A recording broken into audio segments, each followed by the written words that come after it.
Good evening. I'm Father Russ Carmichael, and this is Street Talk. Thank you all for tuning in and letting me in your house again.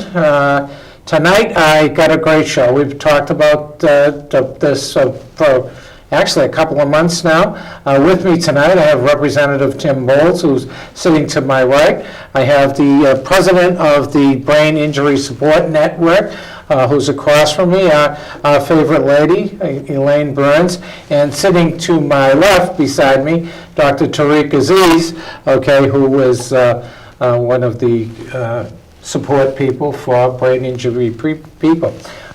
We know we have a lot of people out there. I want to say before I get real started, Auntie Gail, we love you. Auntie Gail is home. Those of you who know that she's been having a battle, been down to Yale Medical, but she's home with us tonight.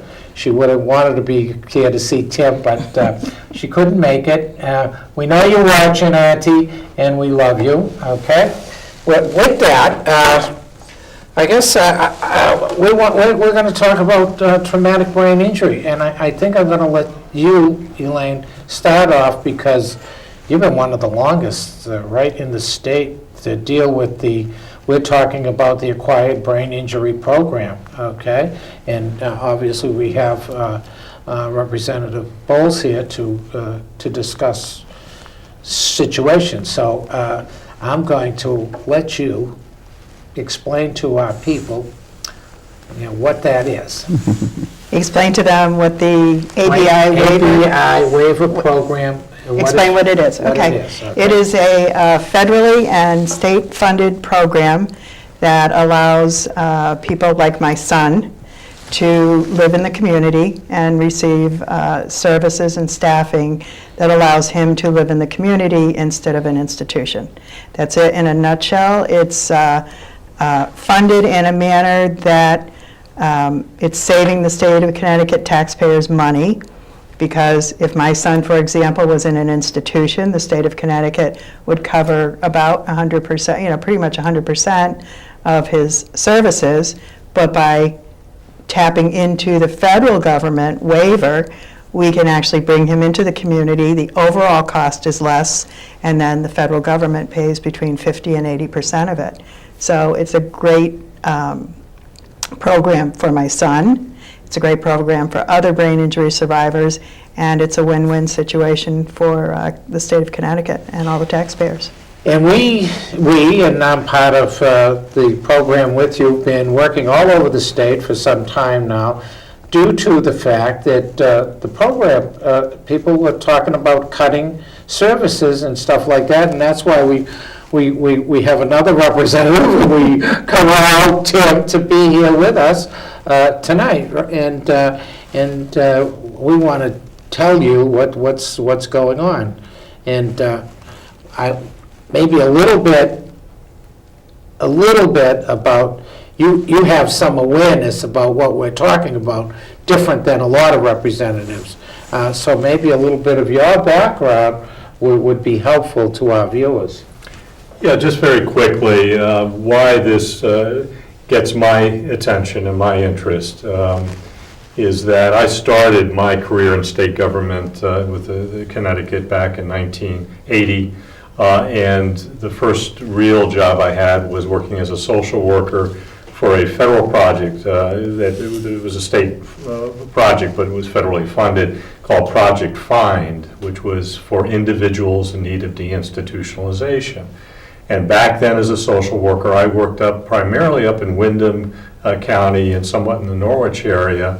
And it was a pilot project, but to your point, exactly that. They wanted to go ahead, and I literally wound up going into nursing homes and trying to, working with nursing staff, find individuals who were ready to come out of a nursing home, an institutionalized setting, and come back into the community. And the argument back then, and it's still very relevant today, and it's 33 years later, was that you could deliver better quality services at a less cost, and for a better outcome for the people we dealt with. my primary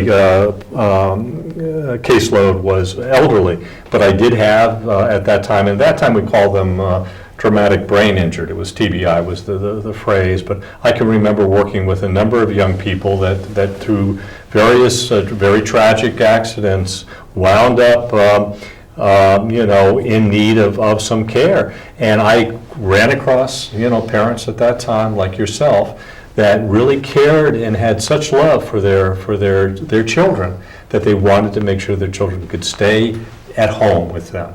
And so it was something that really caught my attention. And I have to say that the family advocacy movement, and I'm so glad the work that you're doing is powerful, because I think you speak with a voice that is genuine and sincere, unlike a lot of things that we hear up in Hartford. So it's very persuasive and very passionate. And more importantly, it's true.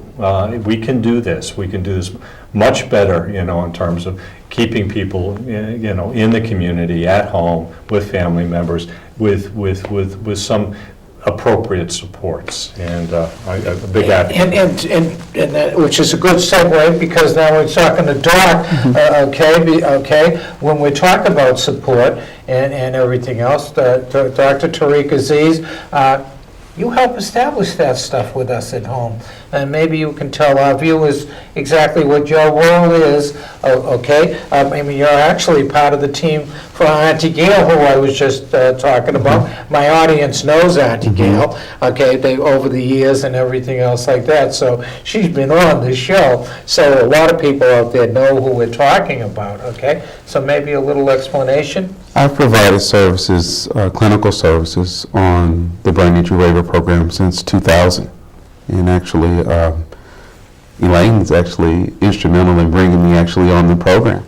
I was not providing services at all, and I met Elaine, and she decided that she thought I would be good to, work with her son. And that's what actually brought me on the waiver program. So I've been doing that since the year 2000. I design the treatment plans, behavior plans, work with the staff, meet individually with the clients, and participate in team meetings, whether they be monthly team meetings or quarterly team meetings. And my concern as well, as you stated, with respect to individuals being home, but not just home. Our primary concern now with this issue with the waiver program and the proposed amendments that you mentioned, Father Carmichael, is that the clients that I'm most concerned about with these proposed amendments are the ones who might be coming out of a nursing home who don't have family. Those who come out of a nursing home and need to live independently in their own place in this very expensive state where housing is tough to obtain, when you need to design a 24-hour program for someone coming out of a nursing facility, and most of those individuals need 24-hour care, then that requires a certain amount of resources behind it to make that work in a safe and effective manner. And my concern is that some of the proposed changes will cause those individuals who are in nursing facilities to languish in nursing facilities because the numbers just aren't there with the proposed changes that they're putting forth. Yeah, it certainly will create that problem. And what we've been told, the information that we've been given, we raised such an uproar about there were proposed changes to the current ABI Medicaid waiver. Right. We raised a huge uproar. We contacted our politicians. We had the forum at the legislative building, and they have now decided that they've stopped that proposal, that original proposal of changes. The issues, though, as we have decided to enter into this more deeply, is really, there are multiple issues. Many families for years have been dealing with, I'll say, some abusive behavior from Department of Social Services, from the woman who manages the program. She's Dorian Long. She was at that forum. It's unfortunate that I have to say that, but having my son on the waiver since the year 2000, and she came on, I think, about 10 years ago in a management role, I can tell you across the board, almost every family feels undermined and perhaps bullied or threatened by the Department of Social Services, and her, as every year, we try to renew our loved ones' programs, and we're threatened with loss of services, kind of like if you don't behave, something bad will happen to your loved one. So that's the reason that as we unpeeled the onion of what's really going on and why these proposals were initially made, we've found other issues with the fiduciary, which is Allied Community Services. Father has serious problems Right. with them. Unwritten- Ongoing. Unwritten stuff. It's a moving Taxes that target. don't get their time, people not being paid for the time they served when they done it. Being told by one person that you can do this. I know the paperwork isn't in. We understand it's an emergency. You can go ahead and do this. So you do something, and then 3 days later say, oh, no, you couldn't do that, so now that person isn't going to be paid because they've done services to the client, okay? We've had tremendous problems right now. Poor Auntie Gail back and forth to Yale Medical, which is a long, drilled trash. She's got nobody but us. She's, okay, so she needs help. She needs help not only in the hospital. If you're in the hospital and she's in the hospital, you're not getting paid. Nobody tells you that, when she needs somebody down there because of her communication skills and stuff like that, that those individuals who's down there with her, they're not going to receive any compensation. No, she can't compensate. She doesn't have the kind of money. Very, very tragic. Allied has probably been one of the biggest stumbling blocks to us. I have one person with Allied, that Kathleen Blackwood, who's a wonderful person. Without her communication, I'm But what Allied says in your conversations with management at Allied is that they receive monthly information I was just- from Dorian Long, conversations on the telephone. Orders are orders. Or they're given their marching orders, but nothing is put in writing, and Right. nothing is shared with the families, the providers, the private providers. And so all of these new rules, it's a moving target. How about that? It just Yeah. seems to be a moving target, what we should or shouldn't be doing. And that's your transparency point. That's the issue with the transparency. I think when the waiver program was in its infancy, and Laura DeGarbo was leading the waiver program, and it was something that she was instrumental in helping develop, then I think it was fine to sort of have sort of a mom and pop type of approach to this management issue, this communication between Department of Social Services and Allied. That no longer works anymore because the trust is somewhat broken between the families and DSS, and it just seems almost to some degree an attempt to sort of somewhat sabotage or to create hurdles that impair, really ease of implementation of the program. And I really think it's problematic, these rules that get created according to Allied management. They say that they get these marching orders and monthly conference calls with Dorian Long. One of the great and probably most difficult issue, and was told by Dr. Berkowitz, who was the head of Medicaid and now is in Massachusetts. He's going to run for governor, God bless him. Okay, his take on this stuff is when we've gone to the priority of client-centered hospital care, when the client, the actual person, becomes key part of the process, Yeah. it has changed everything. Everything is supposed to be centered with the client first, Yeah. and everybody else is supposed to be subordinate to the individual developing the plan. He has stated over and over that our people, doctors, and staff people, have not yet got it.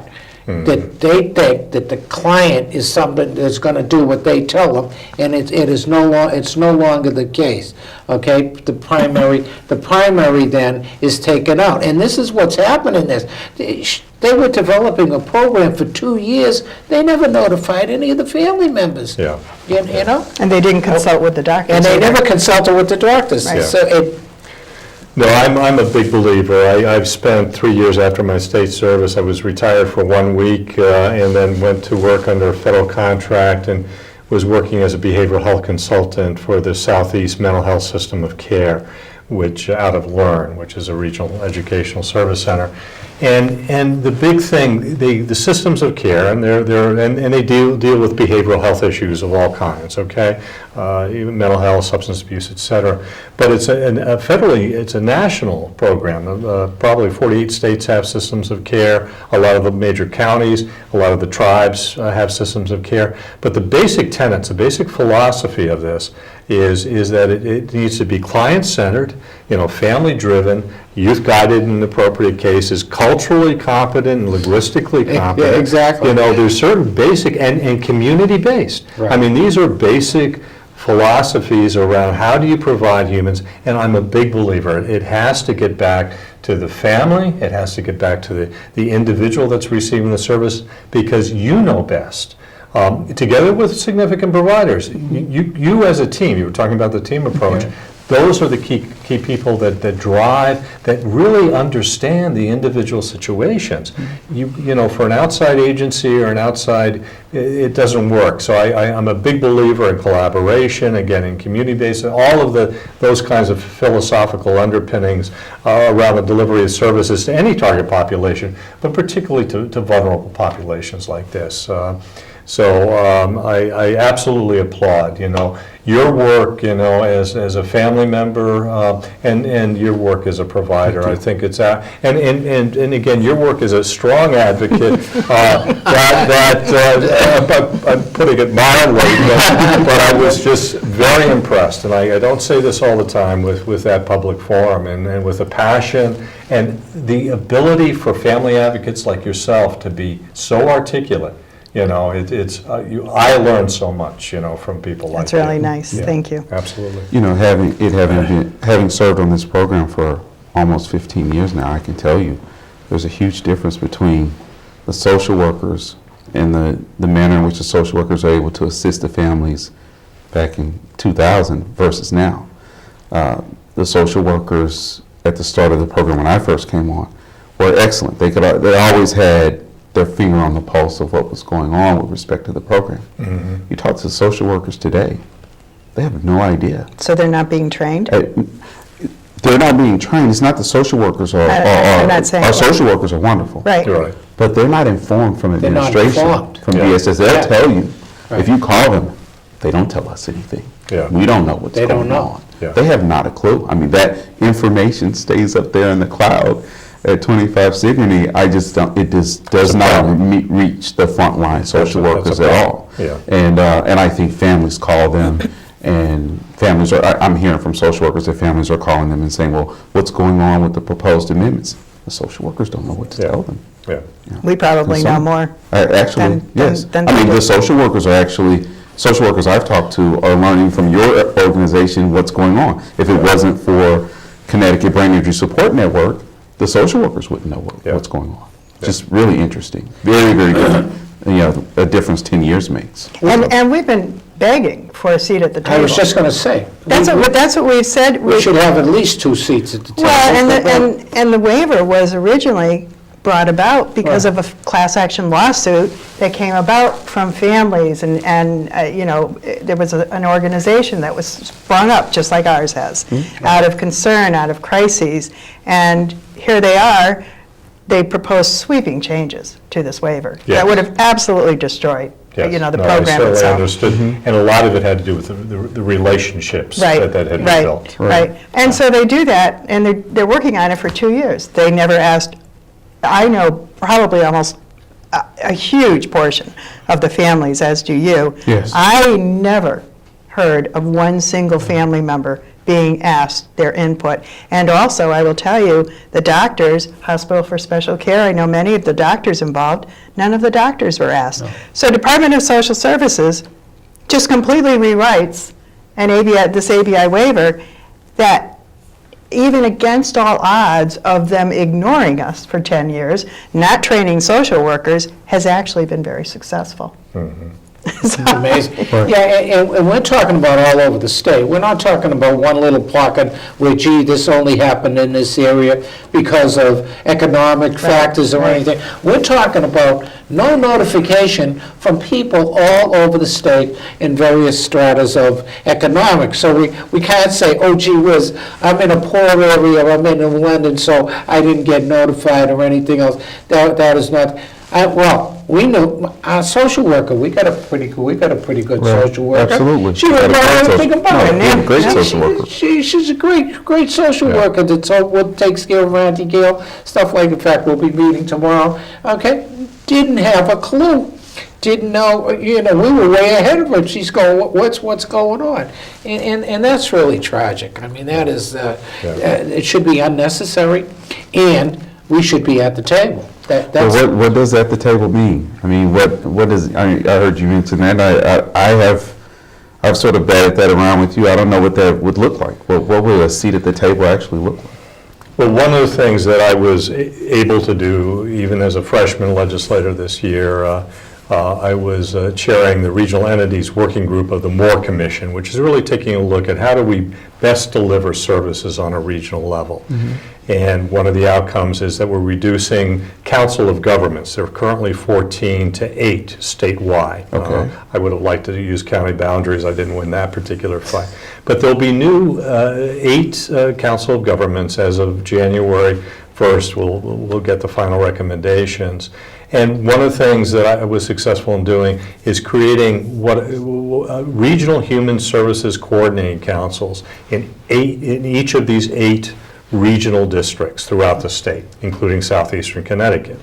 So at the table, and it's now written, and I worked with actually Ann Foley on this. She was Okay. very good about this Yeah. from the Office of Policy and Management. I met with Bremby, I met with all the commissioners, Reamer, Pat Reamer from Demas, but it'll create a regional collaborative of providers, of consumers, of family advocates, and I think it's 6 different state agencies, including DSS and DCF and Demas, et cetera, to try to decentralize a lot of the work that's done. And I had met with Commissioner Bremby, several times, and he's been at our committee meetings. He's very interested in trying to bring us up, to current times in terms of some of the technology that DSS uses, and I commend him on that. But a lot of the decisions in my work over the last 33 years now in human services in the state of Connecticut is that the decisions are best made on the more local we can get, the more regional we can get, the more family friendly, and make sure that we have consumers, family advocacy groups such as yourself, providers that deliver the services. You can inform us far better. And part of this is there's a real disconnect between the state agencies. They're doing a better job on the state level, but when you get down to the regional level, they don't even have the same service territory. So I've been fighting that for years and years. Catchment areas are The catchment areas are different. Very We're a true. small state. We're fractured, in terms of the way we do it. So let's create 8 regional, tables, and let's bring all of us together, including chief elected officials and providers and family members and advocates and clients themselves. Bring them to the table, and eventually, and this is a real long shot, is let's decentralize the funding mechanism. Let's bring the money, at least some of it, it's never going to complete, but let's bring some of the money back to the communities so the communities have some responsibility. The regions have the ability to go ahead and say, we need this particular service here in southeastern Connecticut, in New London, in Norwich. They may not need it in Waterbury or, in Fairfield Or as County. much of it. But to try to be much more creative about things. And so that's my passion, that's the work that I'm doing. Well, I'll tell you, I think that's great, because even on the waiver program, there are some regional issues. Yeah. Rates that are good in, southeastern Connecticut aren't great rates in Wilton, Connecticut. And I have some of my clients who are out, west, who complain about that. And, a number of the clients who live west of the river live communally. They live in a home with 2-3 different people. You come east of the river, the overwhelming majority of my clients live independently. Yes. So it really, Yeah. you know, there really are some regional differences even within our little There program. are. Yep. Yeah, there definitely are. And one of the big things that factor, and I meet with some of the providers, is transportation. Northeastern Connecticut, southeastern Connecticut to some degree, northwestern. You don't, to deliver services, on a home-based basis, it just takes longer. We need to be able to factor in some of these costs into some of the We've providers. already been called, our organization has already been contacted by some of the agencies that provide services to our TBI, ABI people who are having issues with transportation because, and I just want to say this, our organization came about because of this crisis. Yeah. But now we are taking on all the issues for the brain injured in the entire state of Connecticut. I think that's We're great. meeting in Oxford on Saturday. We've been out in Putnam, Southington, Columbia, and of course on the TV show with here. So we will be, the families have not had a voice for many, many years. Yeah. There is an advocacy group in Connecticut that has said that they are, the advocacy group for brain injury survivors. I joined that group because I wanted to give back. A few years ago, it's Brain Injury Alliance of Connecticut, and I was president of the board for a couple of years. I was so deeply embarrassed and ashamed of their lack of true interest in true advocacy that I left, and we've not supported them since. So there is a need for the actual families, survivors, and supporters to have a voice in Connecticut. So this will not be a small organization. We assume that we'll have well over 1,000 members within I think it's just a few tremendous, weeks. yeah. Yes. Yeah, what I've witnessed in the Department of Children and Families. You can bet on that. I'd be far greater, but I'm being conservative. The Department of Children and Families did this with the Behavioral Health Partnership and Behavioral Health Services for children, young adults. And they began to invite parents to the table, never thinking that they would come, okay, Right, number right. one. And I witnessed this. The whole Behavioral Health Advisory Council was dominated by providers, by a lot of, child guidance clinics, very clinical, very, Right. that kind of mentality. But sure enough, there were a couple of parents that did show up, and Morgan Meltz in particular, who was actually from this area, and not only did she show up, she wouldn't go away. So it was like, we made a mistake. They grew in strength, and most impressively, just like your organization that I witnessed, is they are articulate about the issues. They are articulate. They're getting sophisticated about the legislative and process, and I think that becomes a very powerful, very dangerous, and somewhat threatening to the existing bureaucracy.